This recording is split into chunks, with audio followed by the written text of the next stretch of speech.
Hello everyone, this is Sam of Historiansplaining. A historian tells you why everything you know is wrong. This podcast can be found on SoundCloud, Stitcher, Apple Podcasts, and other platforms. And if you can help to keep them coming, please go to my Patreon page. The link should be in the description. So this past Friday, I had a conversation with Michael of Hi, How Are You, the world's largest queer Talmud podcast, about the subject of Solomon's Temple.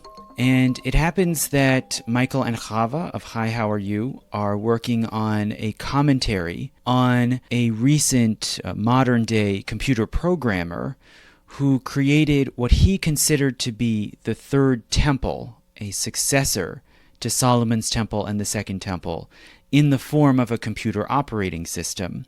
So in trying to unpack and explain this sort of eccentric project, Michael and Chava wanted to go back and discuss the long history of the temple as it's been used as a symbol, as a source of allegory or mystical symbolism, and why it continues to hold this appeal for so many different people in different traditions all around the world through the centuries. And Solomon's Temple, it happens, is a subject that I have dealt with some in research and writing in my own work, especially in my research and writing about Freemasonry, and I'll link in the description to the 2 prior lectures that I've already posted before about the history and the origins of Freemasonry. But nonetheless, I did do some more further research for this conversation, which I'll post in just a few minutes. You'll hear my conversation with Michael. And I was able to get into some of that history and different meanings that people have taken out of the temple. But in addition, I also, in my research, discovered some new things, some further context and background that I hadn't really understood before. Perhaps most importantly, I was able to discover how much the temple was built and designed and in order to evoke the Garden of Eden. And one could see it in a sense as a sort of symbolic reconstruction of the Garden of Eden. Reportedly, it was covered in rich floral and vinework motifs. The courtyard, much like the courtyards of other temples in the ancient Near East, such as Hatshepsut's temple in Egypt, was planted with lush gardens, and particularly with palm and cedar and cypress and olive trees. The menorah inside the temple was designed to mimic the shape of an olive tree and sometimes was likened to the tree of life. And moreover, the book of Ezekiel says that the Garden of Eden was actually atop a mountain with rivers flowing out from it, much as Solomon's Temple was sited on top of Mount Moriah, or what's now called the Temple Mount, which has springs and streams running out from it. And if one looks even at the wording in the Hebrew texts that describe the Garden of Eden and the tabernacle and the temple, one sees close parallels and connections. For instance, the word hitalek is used to describe God walking about in his direct presence in the Garden of Eden, and then also in the tabernacle, and hence by implication the temple. And perhaps even more revealingly, the word avodah, meaning work or labor, is used in describing God commanding Adam and Eve to labor in the garden. And then the same word is used for the rituals of the temple worship service. So in some way you could say the temple is the continuation of the Garden of Eden. And even further, in the particular materials and images used in the temple, one sees intentional echoes of the garden. For instance, in Genesis, the garden is said to hold precious onyx stones, and in the temple, the priest's vestments had insets of onyxes. So there's this apparent attempt to communicate that the temple represents a sort of return to this direct communion between human beings and God as existed in the Garden of Eden before the fall of man. And it forms, you could say, a kind of bridge from that origin of humankind, that place of creation through history to the present. And moreover, as you may know and as I was aware, the temple also is built around cosmic symbolism. For example, the enormous round basin supported by sculpted oxen set in the courtyard in front of the temple that's called the Brazen Sea was understood to represent the ocean from which the earth was called forth and shaped. And also the veils that covered over the front gateway of the temple and then again covered the entrance to the Holy of Holies, the most sacred inner sanctum of the temple. Those veils were said to represent the firmament, the sphere of stars in the night sky that separates the visible temporal world from the celestial eternal realm beyond. So the temple, in its very fabric, its arrangement, its adornments, it has this multi-level symbolism that pulls together a whole, you could say, conception of the cosmos and of human beings' place in the cosmos, which then can be drawn upon, commented on, revised, adapted through the ages. So I'll now play for you the conversation that I had with Michael of Hi, How Are You, where we discuss some of how this has happened through actual history, and this installment will be brought to you by the letter H.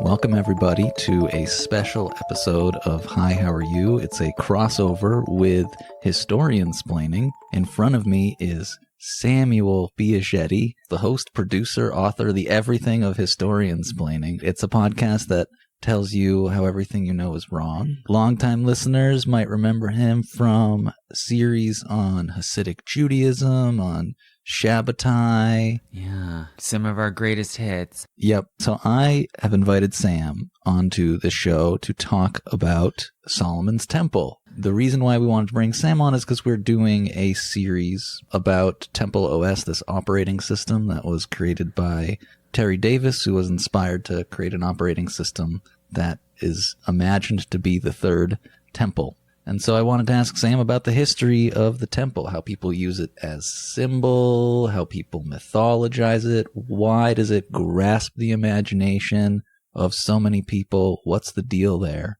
And so, Sam, welcome to the show. Thanks for coming on. What's that noise? Well, there's the church bells. Okay, there are church bells playing in the background. There's a lawnmower and church bells. Okay, well, we're just Small town living. We're gonna have to deal with that. Can you bring the microphone a little closer Closer to my big mouth? To your... Yeah, exactly. Okay. So, Sam, what's the deal with the temple? Why is everyone so into the temple these days? Why is everyone so into it?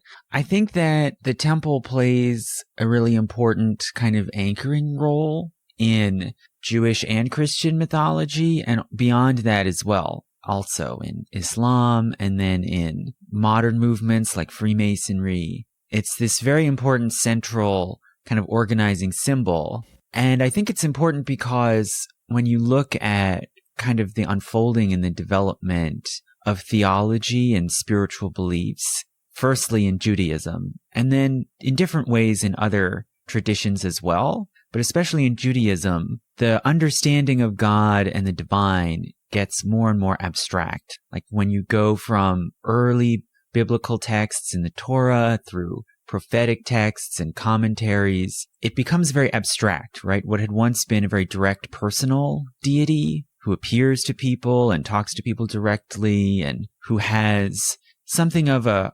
personality, a personal name, becomes over time more abstract and transcendent. And you can suppose that early on, the Jewish God was understood to be a sort of ethno-national tribal deity, like many others in the ancient Near East. And then it becomes more of a world creator God and a God for all of humankind, right, who sort of establishes transcendent moral principles. I think that the temple then became very important because it gives you something more tangible, so to speak, right? Something concrete that you can talk about, depict, picture, visualize, right? And a lot of the mystical traditions, especially in Judaism, but other traditions as well, are about mentally visualizing the temple, placing yourself there. And when you read early descriptions of the temple, it's not just a building with a certain form, right? It's a very sensory kind of phenomenon. It has images, sounds, the chant, the shofar, smells, the incense, the sacrificial offerings. It's a sort of enveloping sensory experience, which is probably how it was for many people when they went to the actual historical temple. But then, of course, after the temple is destroyed, you can still kind of conjure up that whole experience imaginatively, and it gives you something like almost tangible. So do you think that people sort of need something in the tangible world in order to process their metaphysical ideas generally, and just the temple happens to be the thing that you like to fixate on? Yeah, well, I think that to sort of fully engage your body and mind, you need something that goes alongside the sort of abstract conceptions, right? And a lot of mysticism, we mentioned mysticism. Mysticism is, I think, fundamentally the idea that you can access something directly that isn't apparent to the ordinary senses in ordinary everyday experience, right? But that you can access it in some direct way. But you still need to engage your mind and your body and use your full faculties and imagination. And the temple, it acts as kind of a portal or a conduit, right? From the everyday to something philosophical and spiritual, right? And the temple has always been understood as a kind of gateway from one world to another, right? One realm of being to another. It's not just a building or a place. I'm just thinking about Merkava mysticism. It's, again, you're not just thinking. For those of you who don't know, it's just a mystical practice that there's many different versions of that sort of predates medieval Kabbalah, where,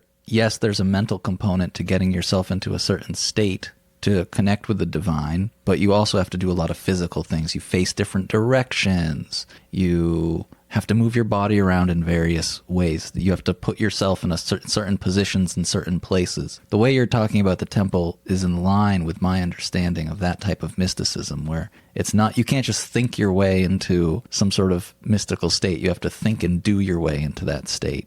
Yeah, it's mind and body together, right? It's all parts of your being mobilized, right? And Merkava makes a lot of sense when you look at the temple and how it was supposed to function when it was an actual building. If you read the descriptions that survive about the temple complex in the Solomonic age and after, it has two basic sort of nodes. Firstly, there's this outer courtyard with basin and altars, but the main focus is the sacrificial altar, where people would bring offerings like, doves or goats or cattle or whatever, and they would take the most fragrant parts and burn them on the altar, and then the smoke would ascend up towards heaven. So the idea was it symbolically represents the Israelite people or any people who are making offerings, and Gentiles did sometimes also go to the courtyard of the temple to take part in that part of the worship. It's like their prayers, supplications, thanksgiving, rising up into the heavens,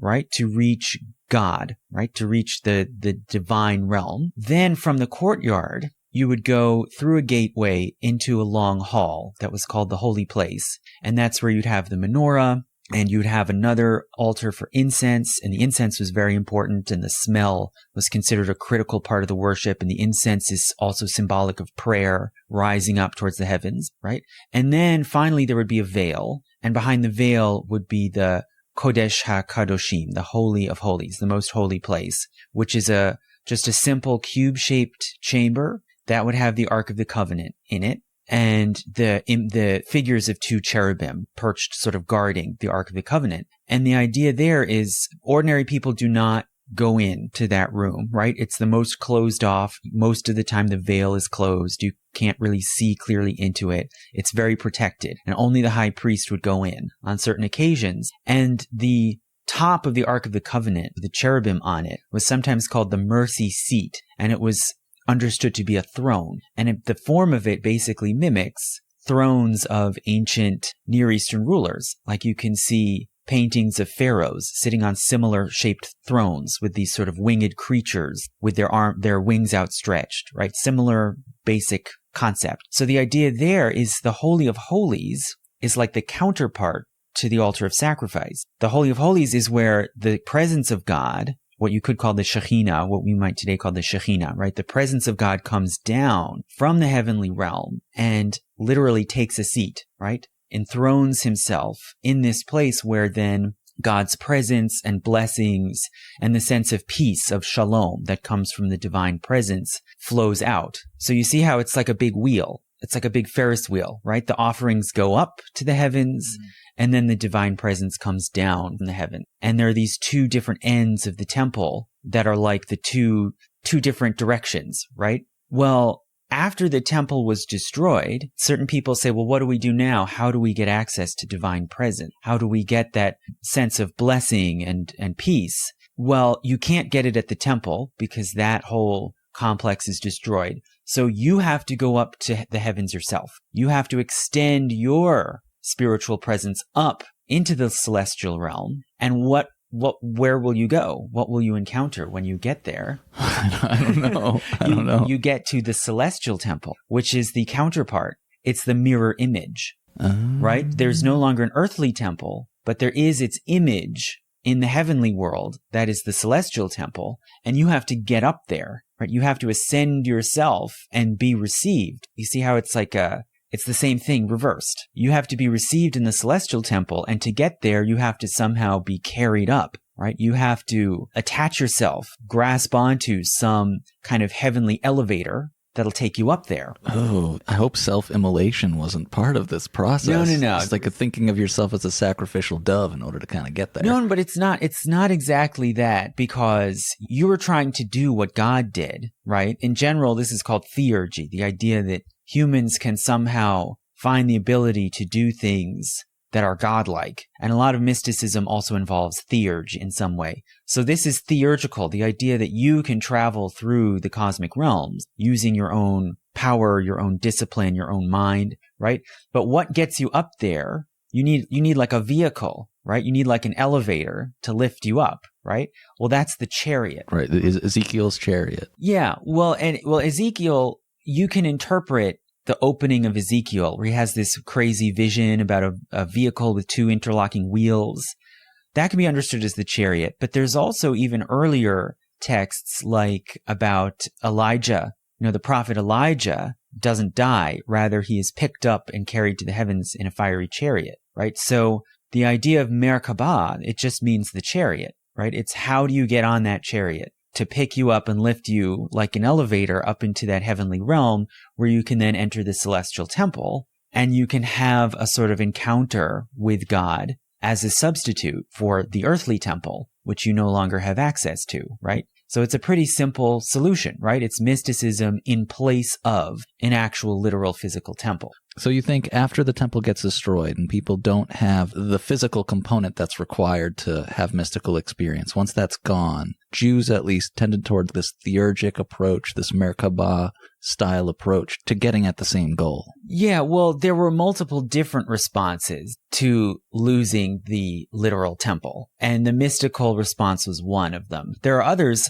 synagogues existed alongside the temple in the Second Temple period, right? People would go make a pilgrimage and maybe make offerings at the temple if they could, but the rest of the time on Sabbath, they might just go to their local synagogue in the village or in their neighborhood. And the synagogue was sort of complementary. It was like in between the temple on the one hand and the home on the other. It was like semi-public but semi-domestic. And they would bring in symbols like the menorah. The menorah was understood to represent the temple, right? And it was probably, you could say it was the most holy object, the most important object that worshipers could actually see, right? Because they couldn't go all the way in to the Kodesh HaKadoshim and see the Ark of the Covenant itself, but they could see the menorah. And the menorah is super interesting and complex on its own. It was understood to represent the tree of life, right? It's tree-shaped. The branching out of the arms of the menorah actually kind of mimic an olive tree. If you look at olive trees, they look kind of like menorahs.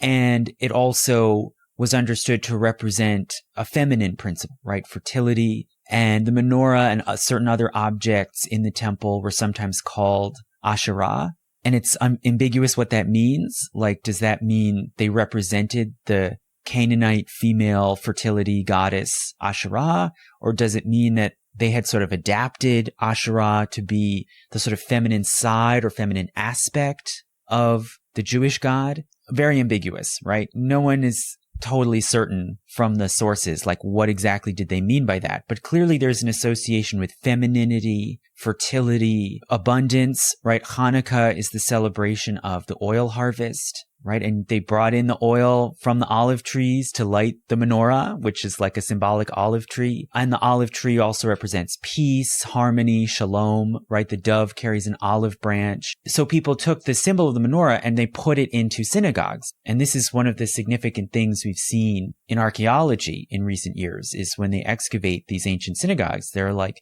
carvings of menorahs and frescoes of menorahs. And it was like a visual image people could see that sort of borrowed some of that sense of sanctity and blessing from the temple into the synagogue, right? Well, after the temple is destroyed, synagogues just multiply. And the Pharisaic approach to Judaism, which emphasizes the home, the synagogue, reading, study, the oral law, right? All of that kind of mushrooms and becomes like the new mainstream Judaism, or some would say becomes Judaism after the loss of the temple, right? But then mysticism was another way. The mystical ascent to the celestial temple was another way to sort of get around the loss of the temple. And those two things could go together, right? Or they could be in tension. Yeah, in the Talmud, which is basically the compilations of this Jewish group that blossomed after the destruction of the Second Temple and focused a lot on learning the law, there's discussions of Merkavah mysticism as one of the things that if you're like a real scholar, you also have to get into at some point. Mm-hmm. It's like higher level.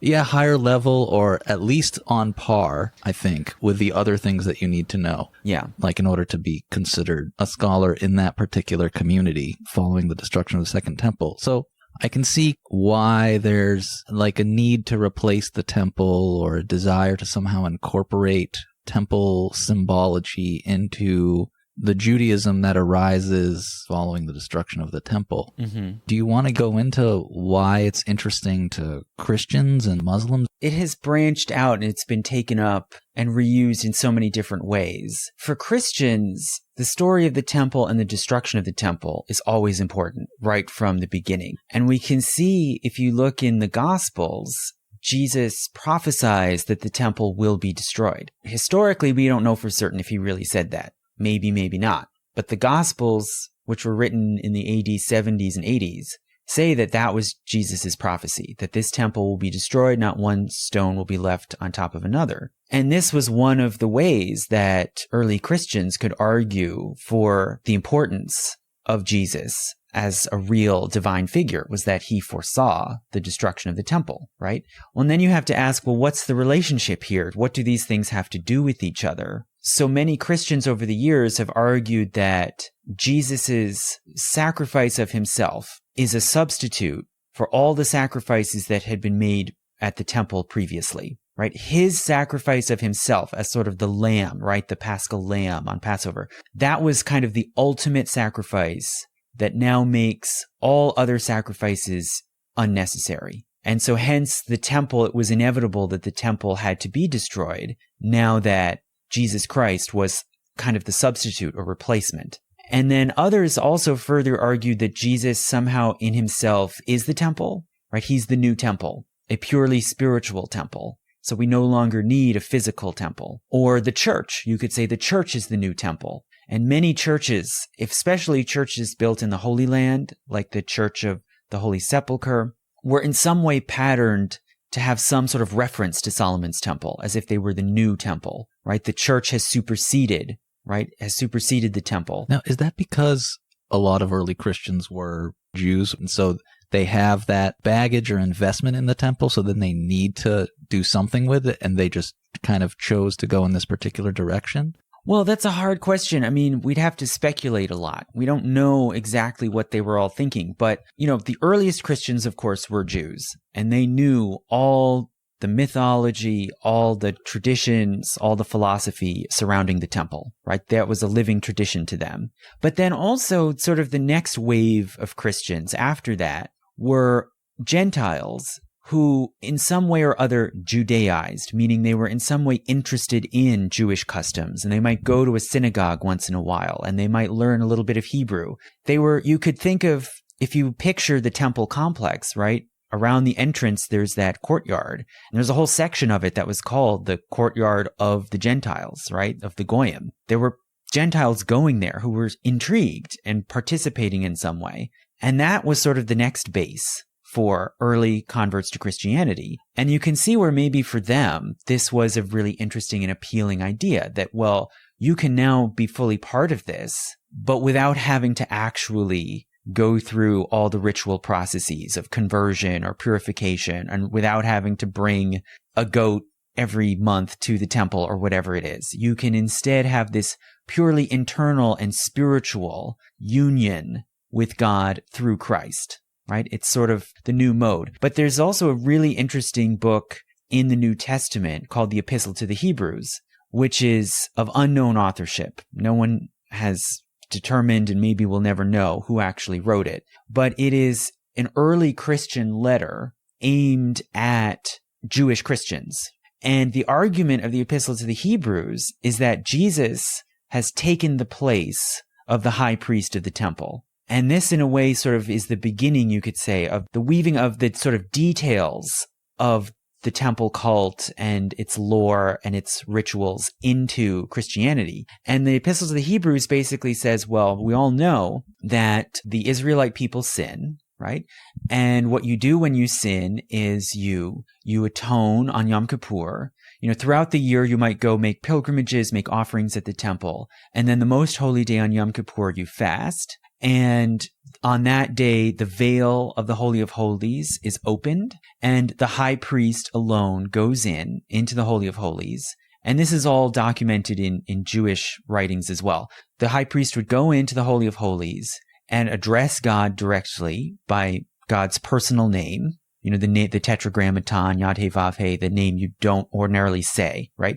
Goes into the Holy of Holies, addresses God, and then takes a bit of blood from the sacrifices and sprinkles it on the mercy seat. And in this way, this is the one moment on this one, Day of Atonement, that the high priest on behalf of Israel makes a direct offering, like right to God. The rest of the time, you'd stay out and leave the veil closed so that you acknowledge some separation, right, between God and the Jewish people. There's some sort of sense of holiness and distance. So the Epistle to the Hebrews says, well, Jesus has taken the place of the high priest, and Jesus has offered his blood directly to God, and that atones on behalf of all Israel and all humankind once and for all. So it's sort of like if you imagine, well, I'm really tired of doing this temple worship routine, and I want to get it all done once and for all. Jesus sort of offers that shortcut, you could say, to put it crudely, right? When I think of Christians and Jews, I've been recently thinking of them as basically two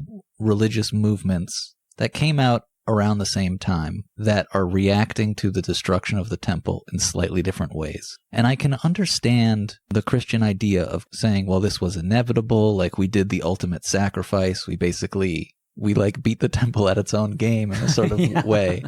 But then once you've dealt with that sort of metaphysical explanation, it's strange to me that fascination with the temple among Christians, the way that they've chosen to deal with the trauma of the temple being destroyed, still continues, that they still are interested in the temple in comparison to, say, like other things that you were supposed to do according to the laws of the Torah, various like dietary restrictions, things like that. They're not that fascinated with them. They've kind of put them aside. Those things are not that they're not important, but they're not important in the same way. So why, after the immediate flourishing of Christianity, does the interest in the temple still crop up from time to time? Or maybe it continues, maybe it's not just cropping up from time to time. You can tell me. Maybe it's always there. It's always present. Well, it always has to be. I mean, because that's the world that Jesus and his family and his disciples came from. And that's the language of the New Testament. And it's a very complicated relationship. You could say there's a sort of dialectical relationship between Second Temple period Judaism, if that's what you want to call it, right? The Second Temple period Jewish law, Jewish tradition, and Christianity, because Christianity arises in large part, it arises as a selective negation of Jewish law. It's about sanctity and eternal life without having to go through the processes of Jewish law. But that's meaningless if you don't know what the Jewish law and customs and rituals were already that they were responding to, right? If you don't know about the temple, you don't know why it matters. Why does Jesus go into the temple courtyard and overturn the money changers' tables? Right? Everybody's heard that story. It's interesting. I read this book, which is actually by two Mormon scholars, which is a very good book. One of the authors begins the preface saying, I was always taught this story, but I was never told why were there money changers there? Like what was going on in the temple courtyard that attracted Jesus' attention in the first place?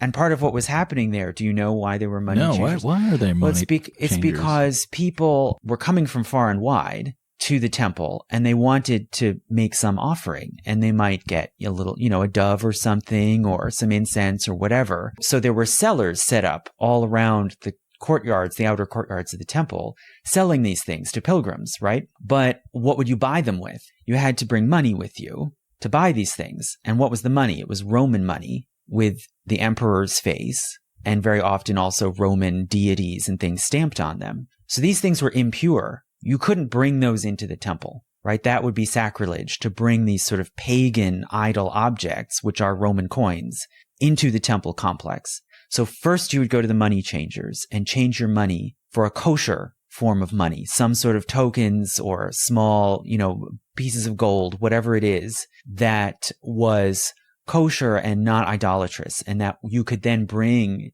into the sort of inner courtyard or closer to the temple to buy whatever it was that you wanted to then make as an offering, right? So that's why there were money changers in the first place. And Jesus overturning their tables can have multiple meanings, right? It can be about greed, people profiting off of others' piety, right? You're putting yourself up as an intermediary to profit off of other people's desire to do a holy act, to do a mitzvah. Also, arguably, he was rejecting this whole idea of the purity of the temple, and that sort of life as people were actually living it in the world has to be kept out of the temple because that's somehow unclean. And in that way, you can see it as of a piece with the fact that Jesus socialized with prostitutes and Roman soldiers and all of those things, right? He wanted to violate those boundaries, right? But you can't understand these things unless you know, well, what was the temple about? And understand the enormous kind of symbolic importance and how it acted as this sort of focal point and anchor for the Jewish world. So everyone's dealing with the temple. The Jews are dealing with the temple destruction in their particular way. You have mystical traditions, you have synagogues, you have the Christians kind of negating a portion of Jewish law and using mythology around the temple or metaphysical explanations of the temple in order to justify that. Where does then these modern, or, there's examples in medieval times, the desire to recreate the temple come from? Yeah, well, it's easy to forget that there was a real temple, because it's had such a long afterlife as a symbol. It's easy to forget that it was also a real historical place. And we do have different evidences about it. Just to explain a little bit about it as a real historical thing, which is sort of interesting, is that the biblical texts say that it was built in the early years of Solomon's reign, which, if we suppose that David and Solomon were real persons, and there is some supporting evidence for that there was a King David and very possibly was a King Solomon, that would put it in the 900s BC, right? Maybe somewhere around 920 or 30 BC is when it was built. And from the descriptions of it, there was this systematic demarcation of sacred spaces, right? You would approach the temple through galleries up, and stairways up onto the Temple Mount. There would then be sort of a plaza with different courtyards as you approach in towards the entranceway. Then there's the so-called holy place, the sort of gallery with the menorah and incense altar and holy objects like lamps and pitchers and such. And then the Holy of Holies, the sort of plain cube-shaped room, the most sacred space, right?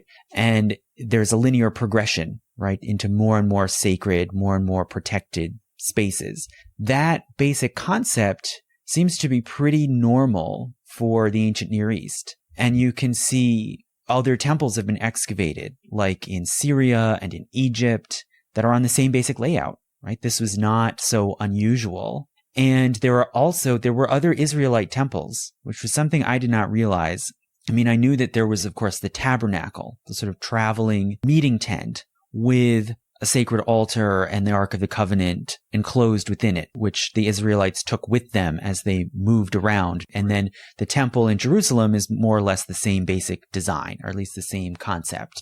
But there also were other Israelite temples, several around Judea, I think at least one in Syria and one in Egypt too, because there were some Jewish Israelite mercenaries employed in like the Egyptian armies in the Nile Delta.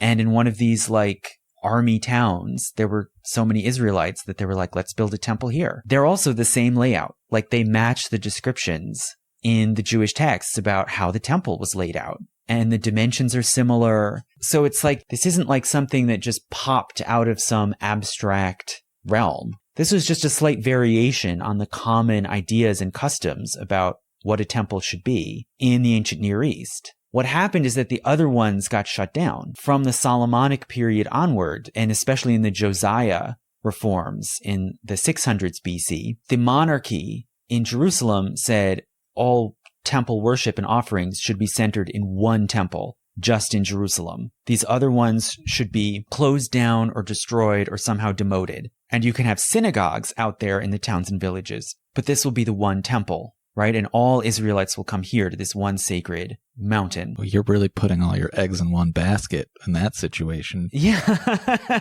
Yeah. Well, and you can think of it as like this massive bottleneck, right? Where like there was this widespread tradition of how to do worship, how to do offerings, how to relate to a deity. And it all ends up getting squeezed into this one place. And moreover, if you go back into like Genesis, there are different incidents like, different biblical figures making offerings or having visions and theophanies, encounters with God, like Jacob wrestling the angel and then seeing the heavens open up, his vision of Jacob's ladder. All of those things retroactively get like co-opted and relocated onto the Temple Mount. As the place where they occurred. They all happened on the Temple Mount, right? They just didn't know it yet that it was the Temple Mount. Oh, okay. So it's like this whole sacred geography gets pulled into one place. And yeah, like you said, they're putting all their eggs in one basket. And so when that one temple gets destroyed because the kingdom gets conquered by foreign superpowers, it's like, oh my God, everything that we thought about what was sacred and about our special link to this deity is like all smashed to bits, right? And you have to somehow recover it. You know, the Kabbalah tradition is, well, we'll somehow like find the pieces and put it all back together.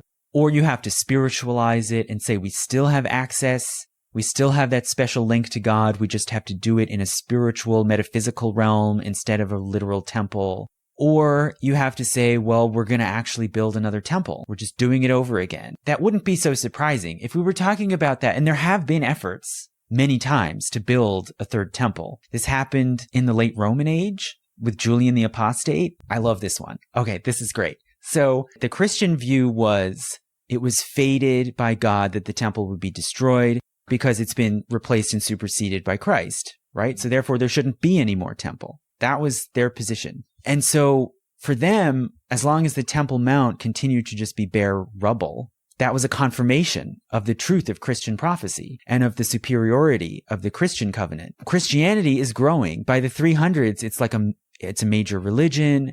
Constantine makes it like the quasi-official religion of the empire. 361, this emperor named Julian the Apostate comes to the throne. He is not a Christian. He's the last Roman emperor who's not Christian. He wants to suppress Christianity. What better way to do that than to get those Jews in Jerusalem to rebuild that temple and show that the Christians were wrong? So he makes an alliance with the Jews in Jerusalem and Judea and says, I'll give you money and state support to build another temple. And they start doing it.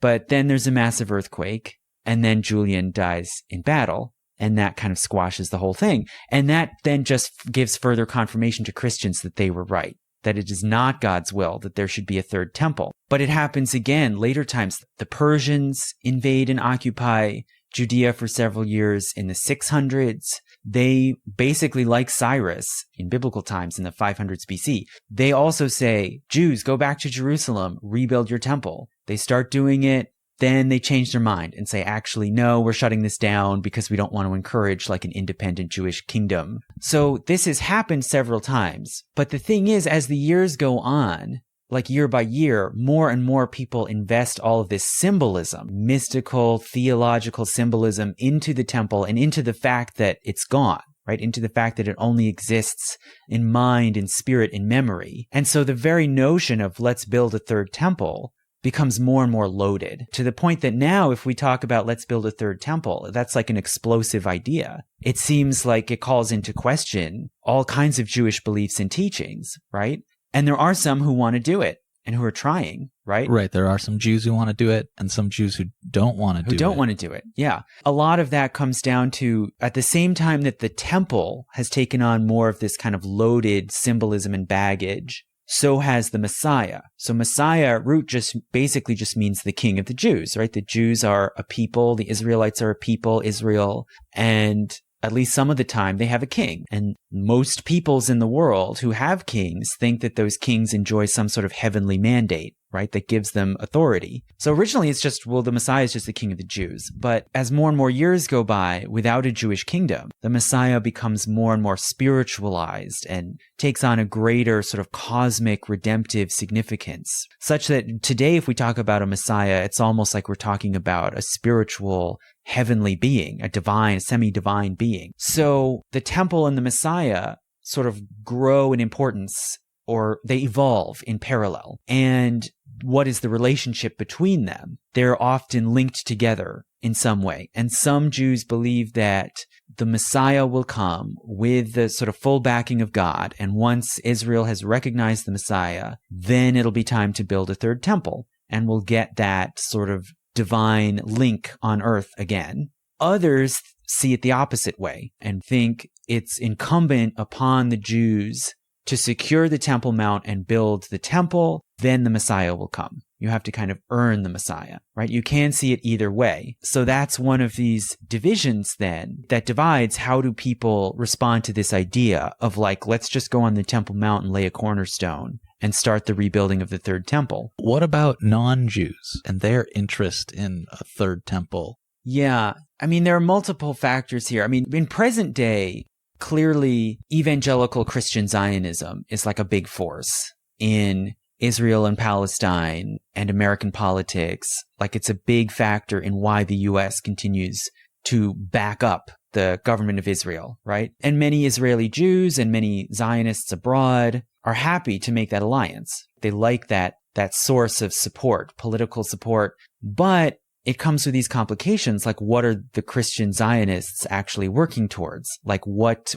do they want? What are they trying to get out of this? And in large part, it's they want to see a regathering of the Jews in Israel and the creation of a new Jewish kingdom, because they see that as part of fulfilling the prophecies towards the second coming of Christ, the apocalypse, right? The end of days. They see this as part of kind of the end time, end of history. I would love to have seen them make those arguments to the earlier Christians in 300 AD about the rebuilding of the temple. Like, why does a switch like that happen? Yeah, well, and I mean, I think that when it comes to specifically the rebuilding of the temple, to them, I don't think they want to see it happen, but I think they don't see it as so loaded because they don't think it would be a real legitimate temple. They think they've got the real legitimate temple, which is Christ in the Christian church. So to them, it's just a building, right?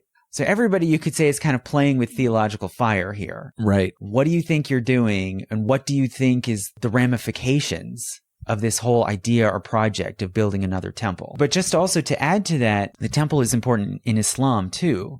And there are many important ideas about the temple that sort of arose out of this complicated tri-religious milieu in like the Islamic age and the Middle Ages. So I mentioned the Persians come in the early 600s. They give a little partial approval to the idea of building another temple. Then they change their minds. Very shortly after that, a few years later, the Muslim conquest. The Arab Muslims come, they capture Jerusalem. And the Caliph Umar considers this a tremendous event, hugely important. And he rides into Jerusalem and he goes to the Byzantine governor, the guy who has to kind of give up the keys to the city to this new conquering power, right? He says, take me to Solomon's temple. That is the crucial holy site that we are interested in. Show me Solomon's temple. And the Byzantine governor takes him to the Church of the Holy Sepulchre because that's what they think of as the new temple, right? And Umar says, no, this is not what I mean. This is a church that you built over the site of Jesus's tomb, right? I want the Temple Mount. I want to see whatever is left of the temple, the foundations, the walls, whatever is there. Show us. So they go to the Temple Mount and it's all rubble, right? And garbage. It's being used as like a garbage dump for the city. To the Christians, that makes perfect sense, right? They have rejected that temple in favor of the new temple. But Umar says, no, we're clearing this out. And he starts clearing the rubble and the trash out and says, we're going to pray here, right? This is the holy site. We're going to recover whatever it was that Solomon and his kingdom were doing. So they see themselves as kind of the inheritors and revivers of the temple. They clear off the Temple Mount. First, they build Al-Aqsa Mosque on sort of the edge of what might have been the temple complex. And then after that, they've got more time, more money. They build the Dome of the Rock. The Dome of the Rock, architecturally, it's in no way patterned on Solomon's temple. But in their view, it is the new temple, right? They see it as just reviving worship on this sacred site in a slightly updated form. And they build this enormous octagonal shrine. It's not exactly like a mosque either. It's very different. It's different from anything that had been built there before because it's not on this linear plan of progressing from the entranceway to the holy chamber, right? It's round on a central plan looking inwards towards a sort of craggy, flat rock, which the Jewish people had taught was the rock of foundation, right? The place where God began the creation of the universe, centered on this sort of rocky platform in the middle of the Temple Mount. So they build the Dome of the Rock around it. And they call the Dome of the Rock the temple. To them, that's what it is. They're like, we did it, guys. We built a new temple. That's great. They figured it out. Yeah. And it seems that at least some Jews, we don't know what all Jews thought, but at least some Jews in these early years in the 600s and 700s agreed. And we're like, great, we've got a new temple. And the caretakers of the Dome of the Rock in the first few decades, the people who tended the lamps and all of that were Jews. And to them, it was like, this is good. We did it. We got it, guys. Oh, wow. But then later on in the 700s and 800s, there was a growing rift between Muslims and Jews, right? So early on, you could say it was a lot like early Christianity. You could still be Jewish and Muslim, right? There were Muslim Jews. You could accept Muhammad as a prophet, but also still believe in Jewish law and practice Jewish law. But were those mostly Jews who converted to Islam? Well, we don't really know that they converted. It's more like they worked something out where they said, well, we're Jews and we're practicing what we understand as the law of Moses, but we also in some way accept Muhammad as well. Right? There wasn't necessarily some distinct boundary of like, well, you're not a Jew anymore, you converted. That took time to sort of solidify. Like, well, once you recognize Muhammad, once you say the Shahidah or whatever it is that marks your embrace of Islam and the Quran, then you abandon Judaism, right? That boundary had to be built gradually because of a rift between Jews and Muslims. So that's when the Dome of the Rock became a specifically Muslim building, not for Jews. So then you have to go back. It's like you go back to the drawing board, right? And this is at the same time that Merkabah mysticism is developing. You then have to go back and say, all right, well, this isn't the temple. We still need another temple. How are we going to do this? Are we actually going to build a temple? What do we do about the Dome of the Rock? Do we get rid of it? Do we build next to it, on top of it? Or do we do something completely different, something totally spiritualized? When was the Dome of the Rock built? I believe it was the late 600s.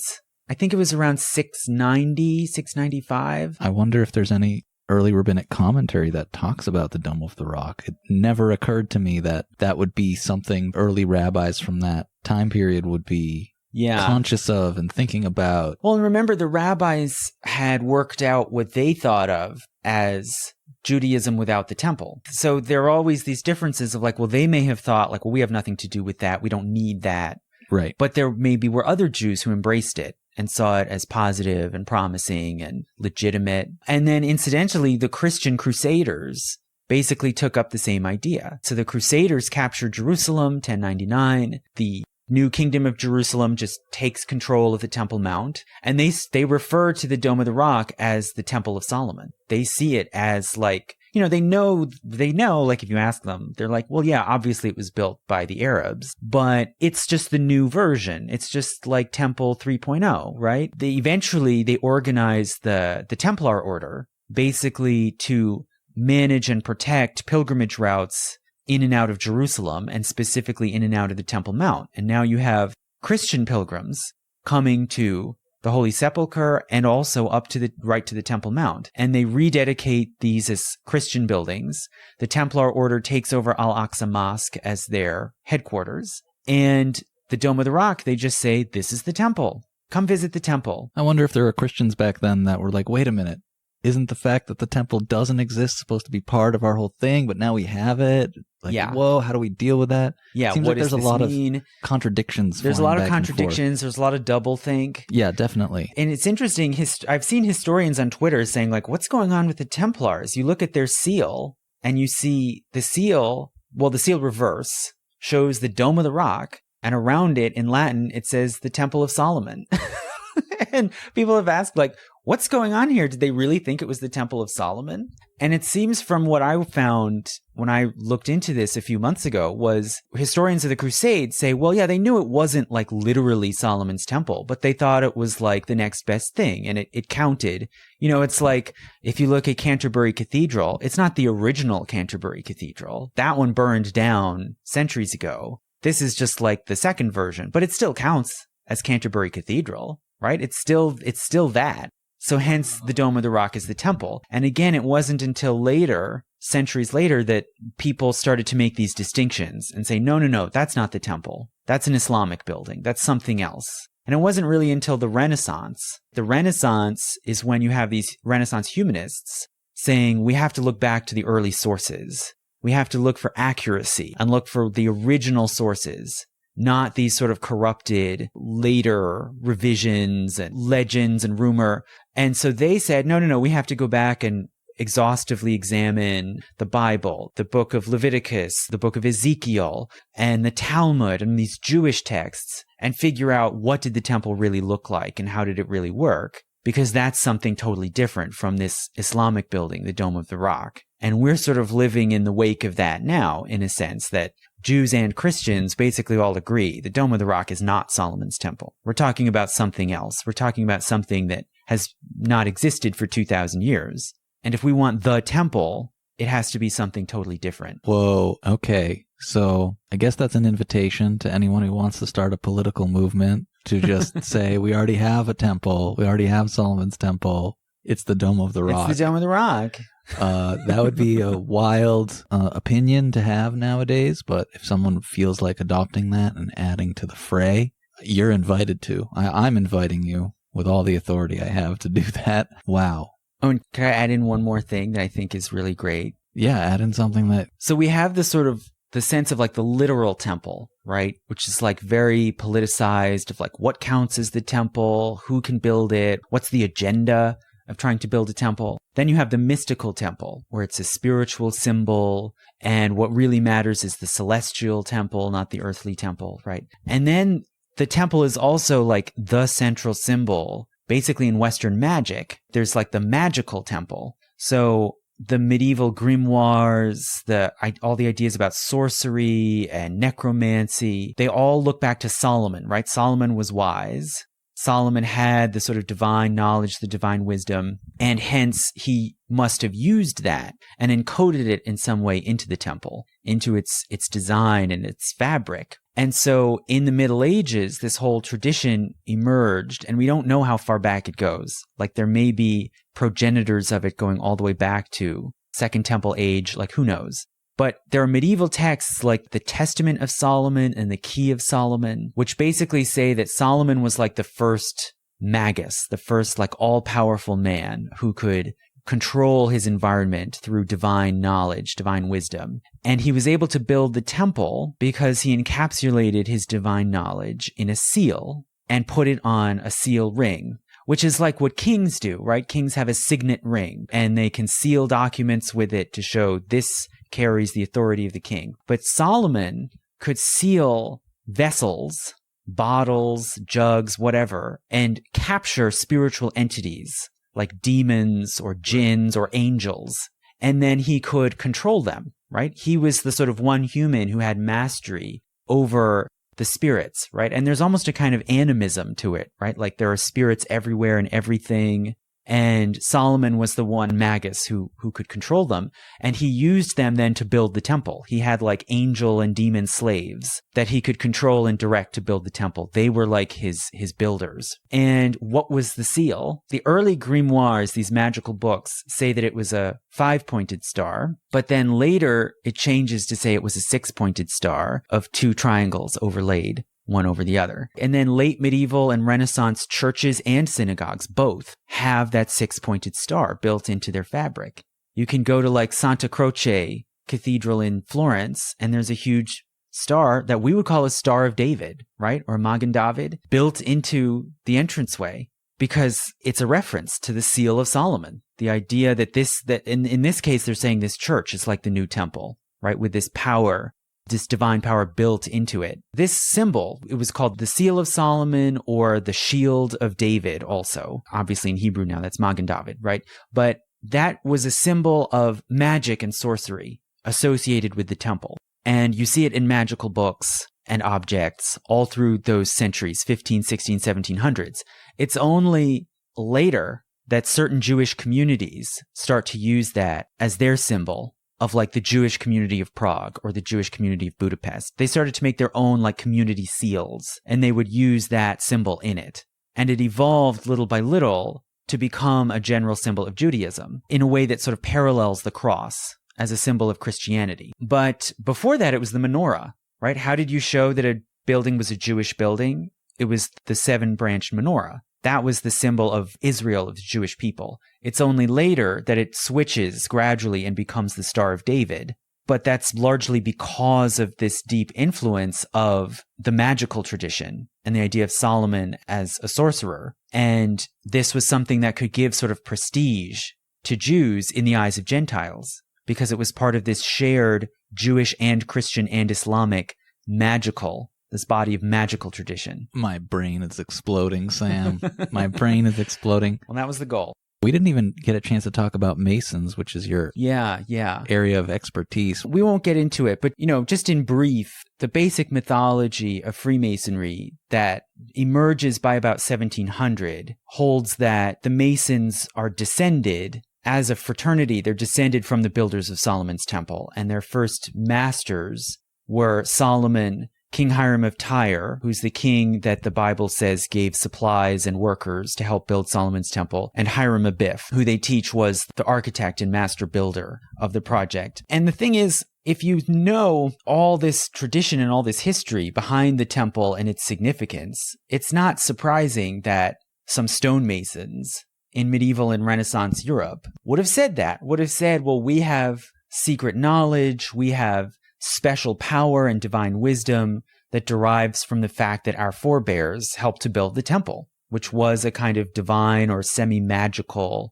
project. Basically, that seems to be what happened, is that actual working stonemasons developed this mythology about themselves, connecting themselves to the temple and also to other projects like the Tower of Babel. And that sort of caught people's imagination, and it took off as a sort of social movement for philosophical gentlemen. And also it's interreligious, right? Since at least the early since the 1600s at least, there have been Jewish and Gentile Freemasons. It sort of plays a similar role. It's this kind of interfaith, esoteric movement, a lot like the magical tradition. For people who are interested, they should check out the Historian-splaining series on the Masons. It seems like there's something similar, perhaps psychologically, happening with Terry Davis and Temple OS, where if you're a Mason, it's a little self-congratulatory or self-promoting to equate yourself to being descended from the people who built the third temple. And there might be something there when you say your software is the third temple. I mean, obviously, that's pretty self-aggrandizing, but it's similar to the Masons, perhaps. Where the desire to do the self-aggrandizement and to create the myths around that comes from, it probably differs, between Terry from Temple OS and the Masons specifically. Well, it's very interesting when you look at like the rituals of the Freemasons, the things that they say and recite when they open a lodge. A basic idea is that the Masonic lodge is the successor of the temple, right? And there are very early documents from the 1600s where Masons say, how stands your lodge? And the answer is east and west as the temple at Jerusalem, right? There's the idea that the lodge is patterned on the temple, although the lodge is abstract. It's an institution, right? The lodges can have buildings. They can have meeting halls or not. They can meet in wherever. They can meet in a tavern, a barracks, wherever they want. The lodge is an imaginary space, right? It's a conceptual space that is ritually created. But in a sense, they're constantly, and they'll say this, they are constantly at work. Every lodge meeting is a day of work on the temple. They're constantly, in a sense, rebuilding, recreating the temple eternally, right? And then it's very interesting when you think about someone creating an operating system, which is, I mean, I don't know anything about computer science, but it's like it's software and sort of firmware too, right? Or is it just software? You could say it's firmware, it's software, it's all of it. It's all of the above. It's like something kind of in between abstract and concrete, right? It's like it exists in a machine, but it is not like a physical object. It's something that runs through a machine. So I think it's similarly sort of semi-abstract, and it is always kind of in operation, right? It's always doing work, right? Yes. Yeah, it is always doing work.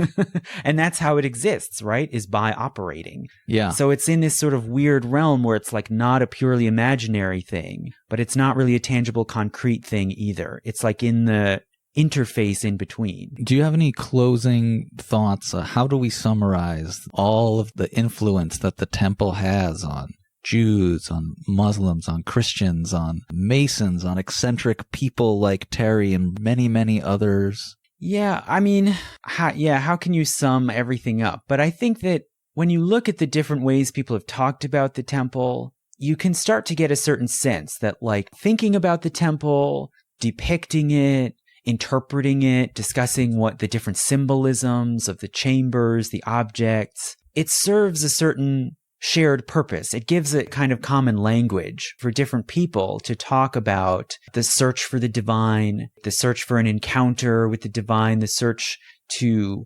understand reality beyond the sort of everyday physical experience, right? It gives people almost like a shared set of tools, sometimes literally, right? Things like, candle lighters, and people have written treatises about like, what does the shofar represent? And like, what does the drum or trumpet in the temple represent? So it gives people sort of shared concrete things to grasp, while talking about things that are very spiritual, very philosophical, very cosmic, right? And that, I think, is why it provides this kind of common thread through time, through, more than 2,000 years. Thank you, Sam, for sharing all the research you did on the temple and your thoughts on what could be going on here. I don't know if it's going to resolve any of your questions, listeners, if you had them about the temple, or if it's just going to raise new ones, but it's wild stuff. I especially love that Jews saw the Temple of the Rock as Solomon's temple. That's wild to me. I didn't know that. So thank you, Sam, for coming on the show and sharing. Thanks. It was a great idea to talk about this. To all of our listeners, Shavua Tov, have a great week. Thanks.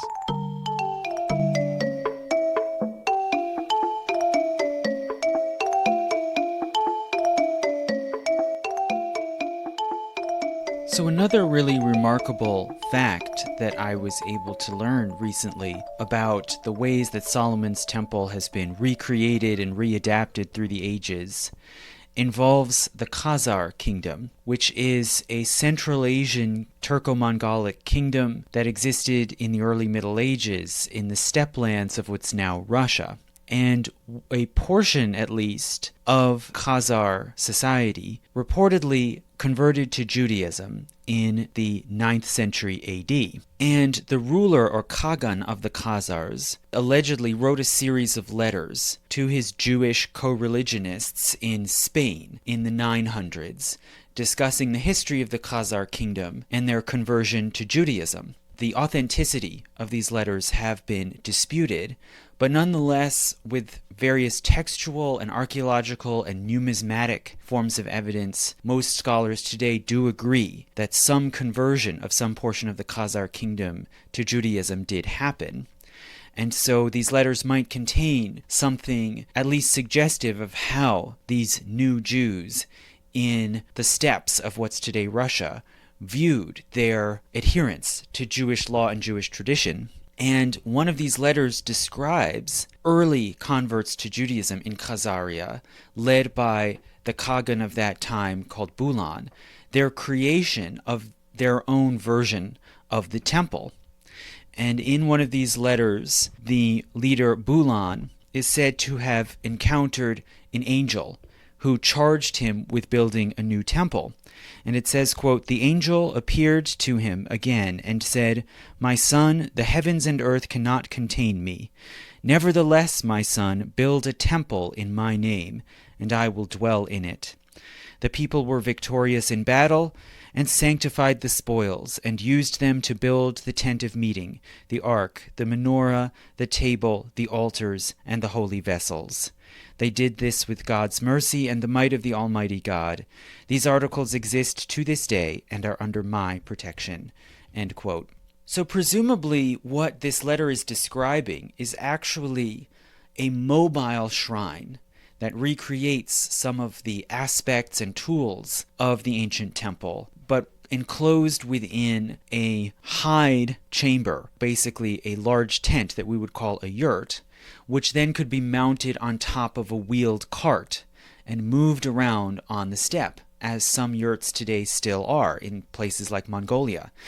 And what's so wonderful about this story is not just what seems like the juxtaposition, right, of Jewish tradition with this very different steppeland Central Asian society, but also it really brings the story of the temple full circle, since the temple was built according to the template of the tabernacle, as it's described in detail in the Torah. And the tabernacle was basically the same thing. It was a mobile tent shrine, picked up and carried from place to place by a nomadic people. And I think this might underscore really how much the temple was defined not only by its location on this sacred mount, which is arguably the most prized and most disputed piece of real estate on earth, but also its function and its place in the center of the life of this particular group, the Israelites, and how that function of the temple